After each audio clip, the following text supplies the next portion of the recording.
नमस्कार, मैं सुबोध मंडल आज आप लोगों के सामने विद्यापति पदावली जो डॉक्टर नरेंद्र झा द्वारा संपादित है उसका 7वां पद विश्लेषण के लिए लेकर उपस्थित हुआ हूँ।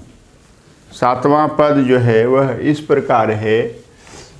सुधामुखी को विहि निर्मल बाला, सुधामुखी को विहि निर्मल बाला, अपरूप रूप मनोभव मंगल, त्रिभुवन विजयी माला, सुंदर वदन चारु अरुलोचन, काजरे रंजित भेला, कनक कमल मांझ काल भुजंगिनी, श्रीयुत खंजन खेला, नाभि विवर से लोम लतावली, भुजग निश्वास पियासा, नासा खगपति चंचु भरम भये, कुशगिरि संधि निवासा, तीन बाने मदन जीतल तीन भुवने, अवधि रहल दऊ बाने, विधि बड़ दारुण बधिते रसिक जन, सौंपल तुहारी नयाने, भनई विद्यापति सुन बर यौवती,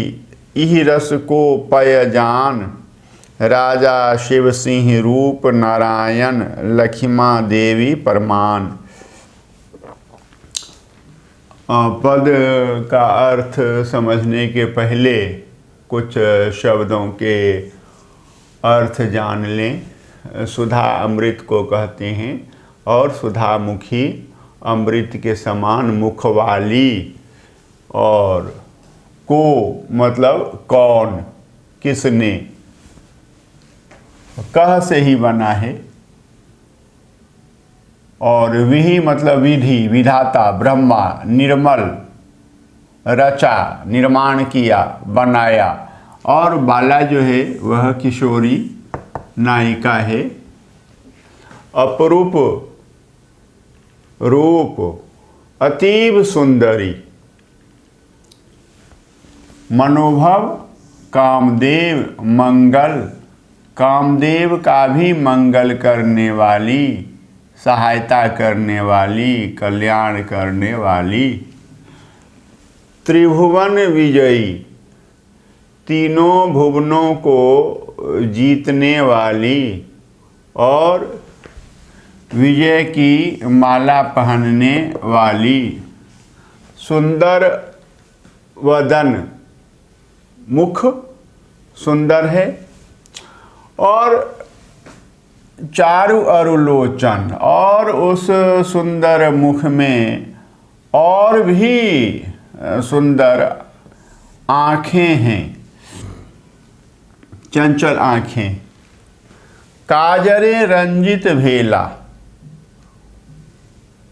काजल से रंजित नयन जो हैं और भी सुंदर हो गई हैं, भेला हो गई हैं, हुई हैं। कनक कमल, कनक जो है मुख के लिए है, और वह कनक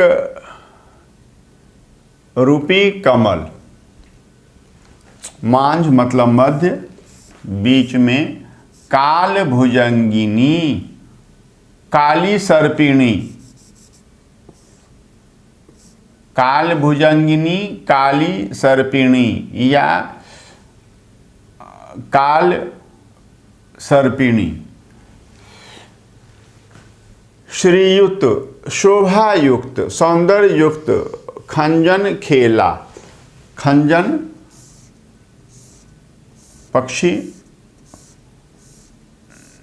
ये उपमान है, और नयन उपमेय के लिए प्रयुक्त हुए हैं। नाभि विवर, नाभि छिद्र, साय से, लोम रोम, लतावली, तो रोम की लताओं का समूह, भुजग, सर्प,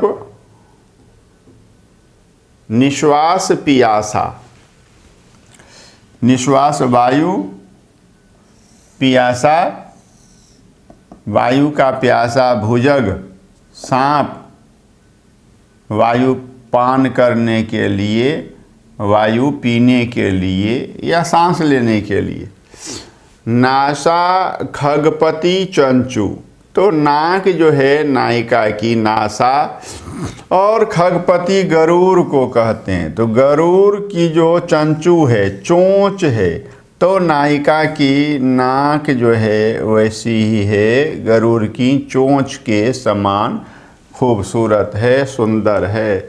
भरम भये, भ्रम के भय से, कुचगिरी संधि निवासा, पयोधर पर्वत की संधि में वह जो है निवास करने लगा है, ठहर गया है, टिक गया है। तीन मतलब तीन, बाणे बाण तीर, मदन मतलब कामदेव, जीतल मतलब जीता, तीन भुवने तीनों भुवनों को, अवधि रहल दौ बाने, अवधि मतलब हाथ में, पास में, दौ मतलब दो, विधि मतलब विधाता ब्रह्मा, बड़ मतलब अत्यंत, दारुण मतलब दुखदाई, बधिते वध करने के लिए, रसिक जन सहृदय को, प्रेमी को, प्रेमियों को वध करने के लिए, प्रेमियों का वध करने के लिए, सौंपल समर्पित कर दिया। तो हारी तुम्हारे नयाने नयनों को, भनई विद्यापति सुन बर यौवती, यौवती मतलब युवती, वर मतलब श्रेष्ठ सुंदर, भनई कहते हैं, और विद्यापति कहते हैं। इहि रस को मतलब कौन, वहाँ भी आया है यह शब्द, कह से ही यह व्युत्पन्न हुआ है, संस्कृत का है कह, कह मतलब कौन।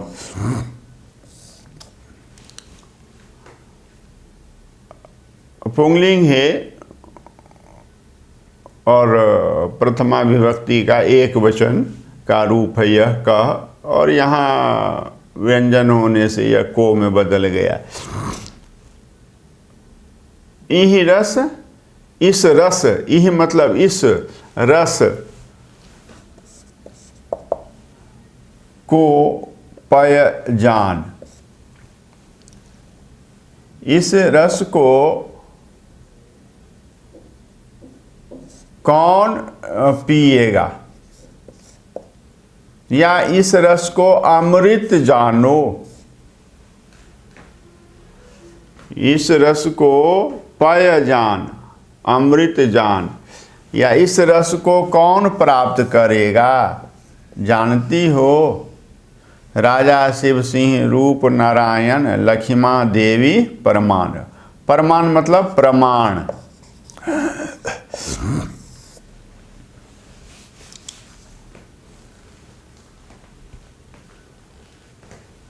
सुधा मुखी को बिही निर्मल बाला,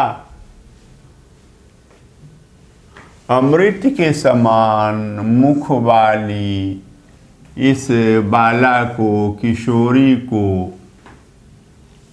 किस विधाता ने, किस ब्रह्मा ने, या फिर किस प्रकार रचा है, निर्मित किया है, बनाया है।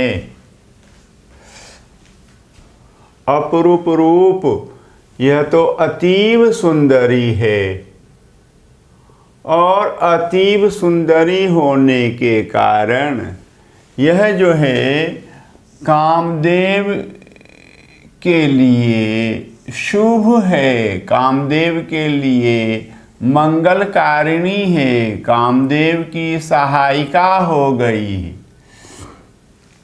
और इसने तीनों भुवनों को जीत कर विजय की माला अपने गले में पहन ली है। सुंदर वदन, इसके मुख सुंदर हैं, इसके मुख सुंदर हैं और काजरे रंजित लोचन अरु चारु भेला, कि उस सुंदर मुख में काजल से रंजित उसकी आँखें जो हैं और भी सुंदर हो गई हैं। कनक कमल मांझ,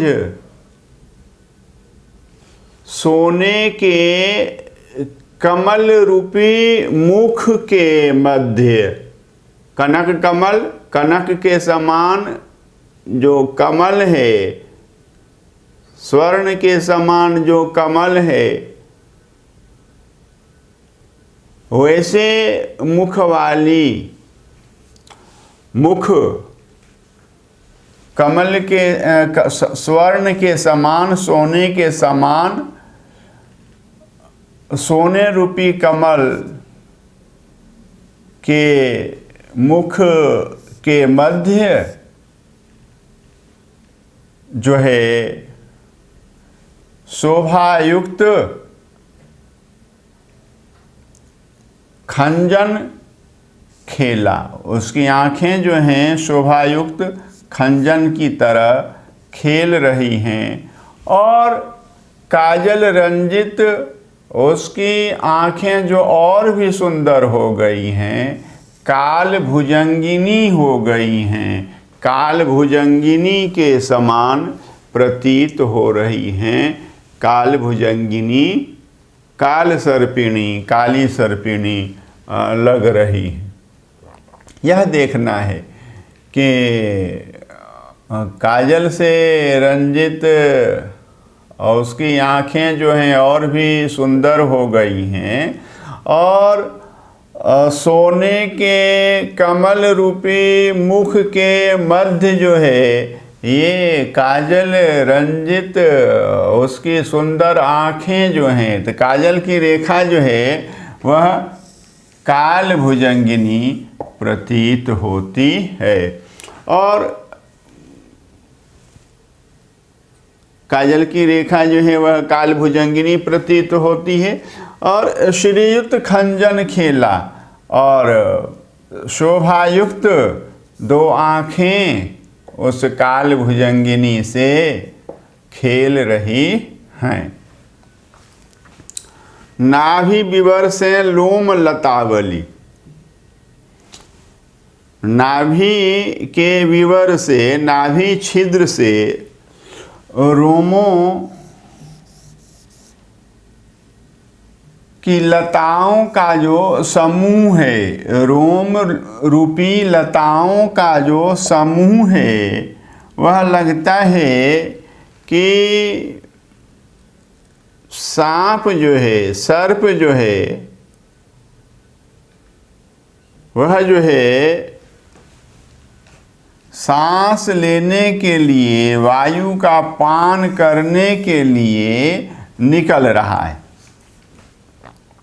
नाभि छिद्र से निकलती हुई, नाभि छिद्र से निकलती हुई रोमों की लताओं का जो समूह है, लगता है कि वो सांप जो है वायु पान करने के लिए, सांस लेने के लिए निकल रहा है।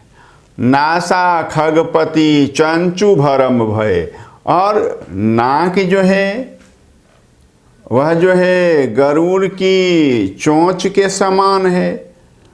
तो ये जो भुजग है, सर्प है, इसको जैसे ही वह नाभि विवर से वायु पान करने के लिए निकलता, तो नाभि छिद्र से निकलने वाली रोमों का समूह जो है वो ऐसा लगता है कि सांप जो है वायु पान करने के लिए या सांस लेने के लिए निकल रहा है, लेकिन नाक जो है गरुड़ की चोंच के समान है। तो इस सांप को भ्रम होता है कि अरे गरुड़ तो नहीं बैठा है, मुझे खा तो नहीं जाएगा।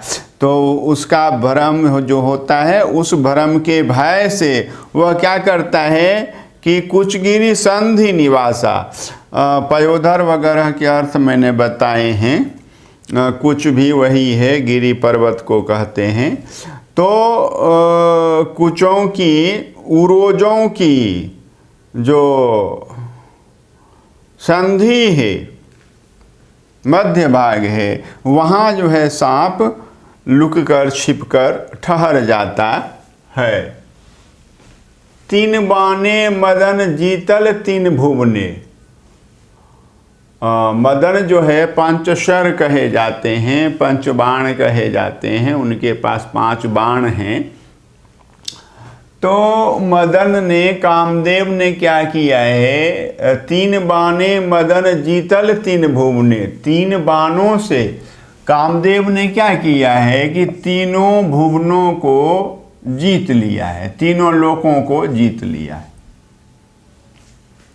अवधि रहल 2 बाने। अब उनके पास कितने बाण रह गए हैं, तो 2 बाण रह गए। विधि बर दारुण, और विधि जो है, विधाता जो हैं, बड़े दारुण हैं, क्रूर हैं, निर्दयी हैं, बड़े कठोर विधाता ब्रह्मा। उन्होंने क्या किया है, बधिते रसिक जन, प्रेमी जनों के वध के लिए सौंपल तुहारी नयाने। हे बाला किशोरी अपूर्व रूपवती कन्या, तो जो 2 बाण बचे थे कामदेव के, तो उन्होंने, कामदेव ने क्या किया कि ब्रह्मा ने क्या किया कि ये दोनों बाण तुम्हारी आँखों को समर्पित कर दिए। भनई विद्यापति सुन बर यौवती। विद्यापति कहते हैं, हे श्रेष्ठ सुंदर अपूर्व रूपवती युवती, सुने इह रस को पय जान। इस रस को कौन पिएगा, यह जानती हो। आप जानती हैं कि आपके इस अपूर्व सौंदर्य रूपी रस का पान कौन करेगा। या यह रस जो है अमृत के समान है, कौन जानता है।